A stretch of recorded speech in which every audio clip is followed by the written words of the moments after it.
Hello students, आज हम गुणसूत्र तथा लिंग निर्धारण जो आपकी नया टॉपिक है इसी चैप्टर का उसके बारे में पढ़ेंगे।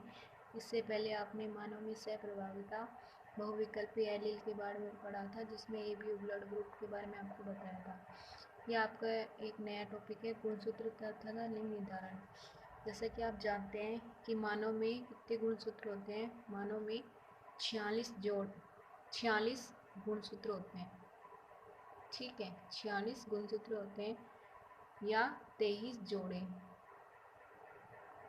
जिनमें कि 22 जो जोड़े होते हैं गुणसूत्रों के उन्हें हम बोलते हैं ऑटोसोम। और जो एक जोड़ा होता है उसे बोलते हैं लिंग गुणसूत्र या सेक्स क्रोमोसोम।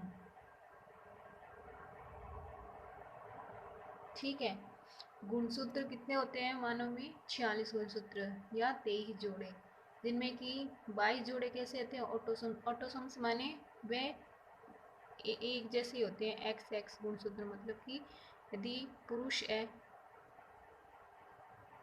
और महिला है, मतलब कि जो एक्स एक्स गुणसूत्र है, जो 22 जोड़े ऑटोसोम्स के हैं, एक्स एक्स गुणसूत्र वे पुरुष और महिला में एक जैसे होते हैं। लेकिन जो एक जोड़ा लिंग गुणसूत्र का होता है वो पुरुष में महिला में अलग अलग होता है। पुरुष में होता है एक्स वाई और महिला में होता है एक्स एक्स। मतलब कि जो वाई एक्स वाई गुणसूत्र है पुरुष में वो लिंग गुणसूत्र है, और जो एक्स एक्स गुणसूत्र है वो महिला में भी लिंग गुणसूत्र है। महिलाओं के जो लिंग गुणसूत्र होते हैं वो ऑटोसोम्स के जोड़े के समान ही होते हैं, लेकिन पुरुषों में एक गुणसूत्र अलग होता है, जैसे कि वाई गुणसूत्र। इस वाई गुणसूत्र के द्वारा ही संतान का लिंग निर्धारण होता है। ठीक है, जैसे कि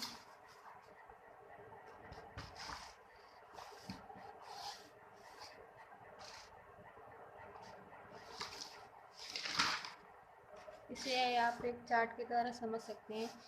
जैसे कि 22 जोड़े हो गए तो 22 को 44 प्लस एक्स वाई जो कि नर के लिए है, और 44 प्लस एक्स एक्स जो कि मादा के लिए है।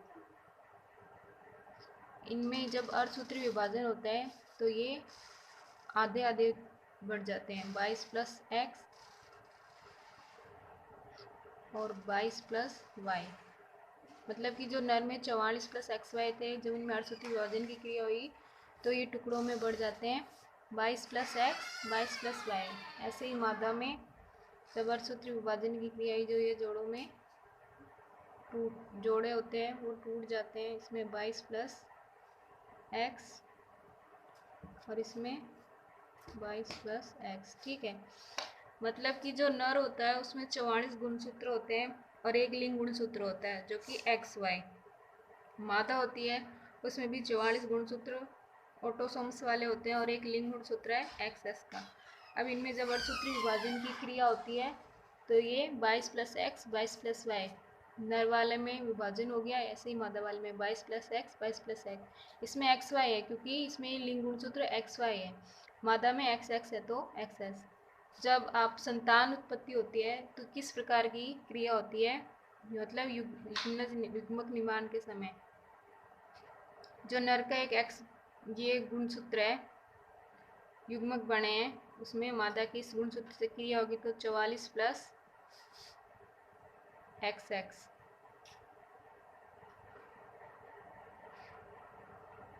44 प्लस एक्स एक्स। अब इस वाले की इस वाले से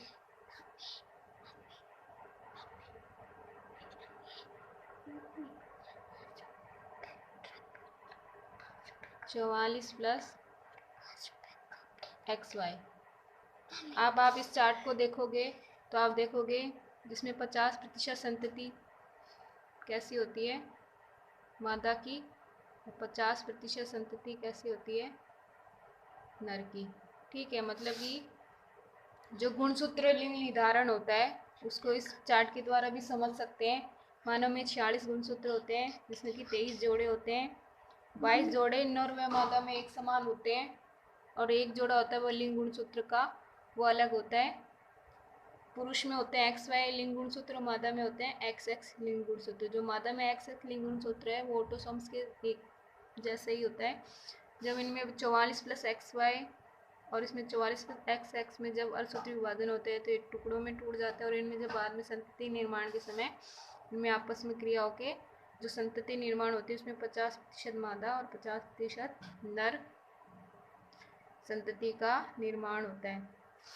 जैसे कि ये है, यदि अंडाणु का निषेचन एक्स गुणसूत्र युक्त शुक्राणु द्वारा होता है तो युग्मनज में लिंग गुणसूत्रों का युग्मन एक्स एक्स प्रकार का होता है। मतलब कि जब एक्स गुणसूत्र अंडाणु है, एक्स गुणसूत्र है, आप जानते हैं मादा में अंडाणु का निर्माण होता है और नर में शुक्राणु का निर्माण होता है, लेकिन जब इसमें गुणसूत्र युग्मनज का निर्माण होता है संतति के द्वारा तो गुणसूत्रों के द्वारा एक्स एक्स का प्रकार का होता है, तो इस संतति में मादा शिशु का निर्माण होता है। जब मतलब कि जब अंडाणु का एक्स हो और शुक्राणु का भी एक्स हो तो किस संतति का निर्माण होगा, मादा शिशु का। और जब अंडाणु का निषेचन वाई गुणसूत्रीय शुक्राणु से होता है, मतलब अंडाणु का निषेचन अंडाणु का कौन सा युग्मक होता है एक्स, और जो नर है उसका कौन सा युग्मक होता है वाई। जब इस प्रकार आपस में निषेचन की क्रिया होगी तो किस युग्मनज का निर्माण होगा एक्स वाई। तो इस स्थिति में नर, आप इतना समझ लिए कि जब एक्स वाई गुणसूत्र होंगे तो नर शिशु का जन्म होगा, और जब एक्स एक्स गुणसूत्र की व्यवस्था होगी तो मादा शिशु का जन्म होगा। ठीक है, ये आपका टॉपिक है गुणसूत्र तथा लिंग निर्धारण। अगला आपका टॉपिक है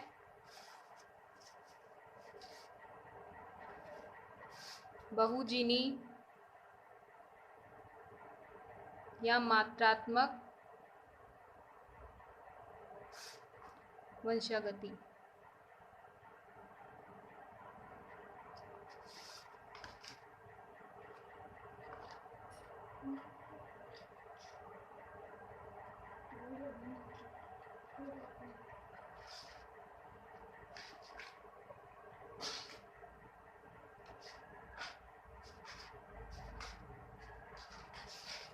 इसमें क्या होता है, इस प्रकार की बहुजीनी मात्रात्मक वंशागति में इसमें जब एक विशेषक एक जीन द्वारा नियंत्रित होता है तो उसे एकल, आप जानते हैं जब एक जीन एक लक्षण का निर्धारण करता है तो उसे एकल जीन। लेकिन जब बहुत से लक्षण होते हैं, वो बहुत से अलग अलग प्रकार के जीनों द्वारा नियंत्रित होते हैं तो उसे बहुजीनी वंशागति कहते हैं। मतलब जब एक लक्षण एक जीन के द्वारा निर्धारित हो, एक लक्षण एक जीन द्वारा निर्धारित हो तो उसे बोलते हैं एकल जीन वंशागति। और जब बहुत सारे लक्षण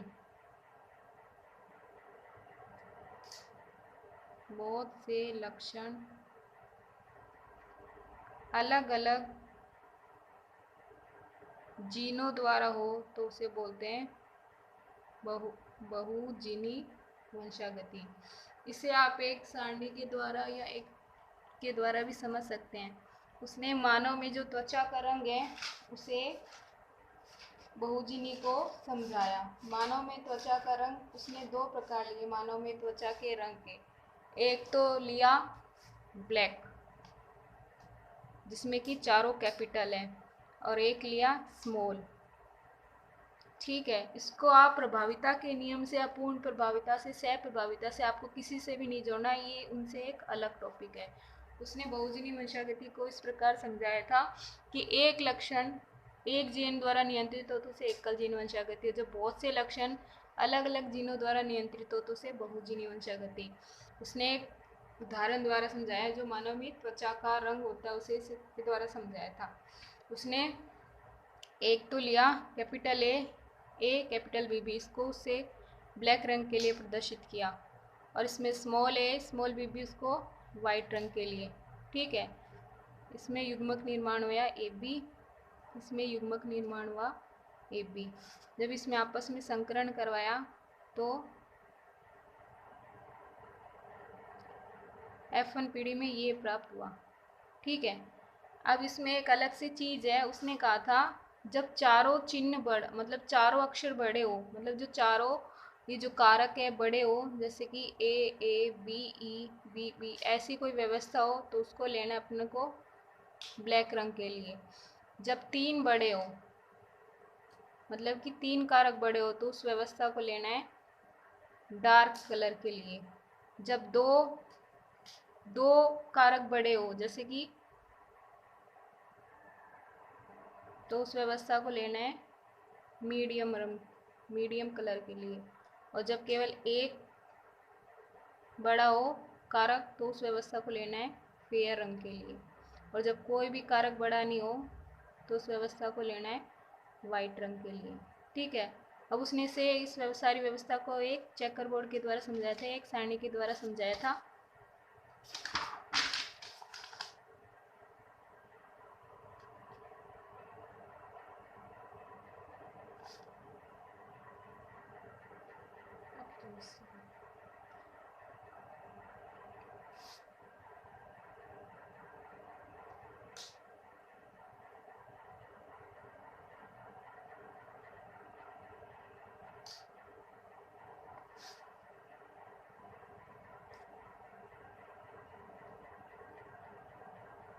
मानव में त्वचा के रंग को समझाया था उसने इस उदाहरण के द्वारा।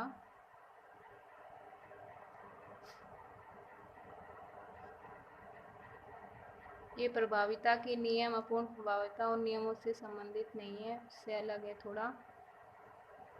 जब चार कारक बड़े हो तो उसको ब्लैक रंग के लिए, तीन कारक बड़े हो तो उसको डार्क रंग के लिए। जैसे कि अब इससे संकरण कराना है, जैसे कि मैंने आपको बताया हुआ है इस वाले की पहले इन चारों से।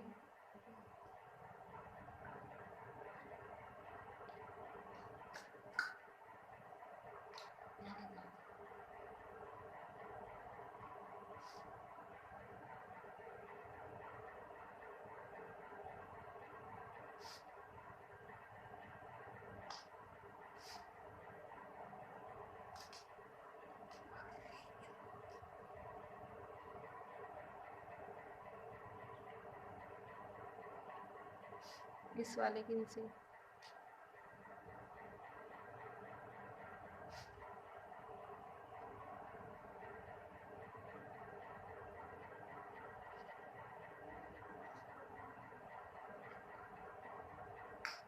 अब आपको इनका अनुपात निकालना है। ठीक है, इनका अनुपात निकालेंगे। मैंने कहा था जब चारों कारक बड़े हो, ऐसी कितनी व्यवस्था, ऐसी कितनी व्यवस्थाएं, तो आप देखोगे जिसमें चारों कारक बड़े हैं केवल एक ही दिखाई देगा आपको। तो इस कौन से रंग के लिए हो जाएगा? ब्लैक रंग के लिए। और जिसमें तीन कारक बड़े हो, ऐसे कितने हैं? 1 2 3 4, ऐसे कितने हैं? 4। वो किस रंग के लिए हो जाएगा? डार्क रंग के लिए। और जिसमें दो कारक बड़े हो, दो मतलब जैसे कि एक ये बड़ा है, एक ये बड़ा है, 1 2 3 4 5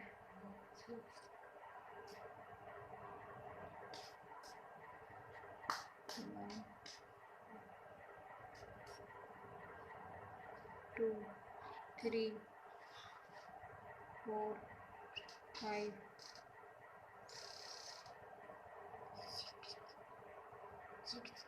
6 हो जाएंगे।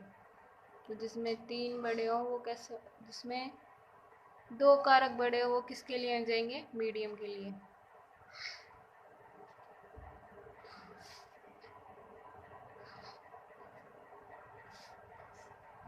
और जिसमें केवल एक भी कारक बड़ा नहीं हो वो किसके लिए हो जाएंगे?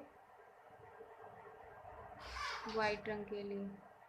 और जिसमें केवल एक कारक बड़ा हो वो किसके लिए हो जाएंगे? फेयर रंग के लिए। तो इस प्रकार के जो बहुजीन है उसमें क्या अनुपात होगा? अनुपात गलत लिख दिया, 6 थे। 4:6:4:1, मतलब कि जिसमें 3 कारक, चारों कारक बड़े हो वो ब्लैक रंग के लिए, 3 कारक बड़े हो वो डार्क रंग के लिए, चारों कारक बड़े हो वो है ब्लैक के लिए, 3 हो वो है डार्क के लिए, 2 हो वो है मीडियम के लिए, 1 हो वो है फेयर के लिए, और जिसमें कोई भी नहीं है वो है वाइट के लिए। ठीक है, तो बहुजनी वंशागति में उसने मानव में त्वचा के रंग को समझाया। तो उसने कहा था जब एक आकृति या लक्षण एक जीन द्वारा नियंत्रित हो तो उसे बोलते हैं एकल जीन। जब लेकिन बहुत से विशेषक अलग अलग जीनों के द्वारा नियंत्रित होते हैं तो उसे बोलते हैं बहुजीनी। जैसे मनुष्य में जो त्वचा का रंग होता है कई जीनों के संयुक्त प्रभाव के कारण होता है, कोई भी अकेला जीन प्रभावी नहीं होता। कई एक लक्षण को प्रभावित करने के अलग अलग जीन होते हैं जो कि अलग अलग गुणसूत्रों पे पाए जाते हैं, जिससे कि हम इस सारणी के द्वारा समझ सकते हैं।